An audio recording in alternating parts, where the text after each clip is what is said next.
யார பார்த்து? சிவபெருமான பார்த்து.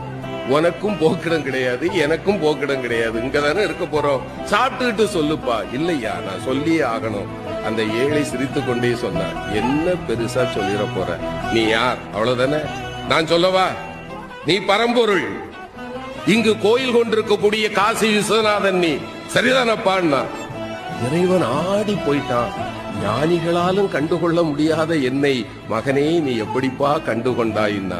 அந்த ஏழை சொன்னா, இந்த ஊர்ல யாருமே என்ன மனுஷனா பார்க்க மாட்டாங்க ஐயா, என்ன பார்த்தா 100 அடி தள்ளி போயிடுவாங்க. ஆனால் என்னைக்கு சமமாக அமர்ந்து அழுகி போன என் கையில் இருக்கிற உணவை கூட உண்பதற்கு ஒருவன் கையேந்துவான் என்றால் என் கருணை கடலே, உன்னை தவிர வேறு யாரால் ஐயா இது முடியும்? நீ என் முன்னே வந்து அமர்ந்த போதே நான் கண்டுகொண்டேன் நீ யார் என்று.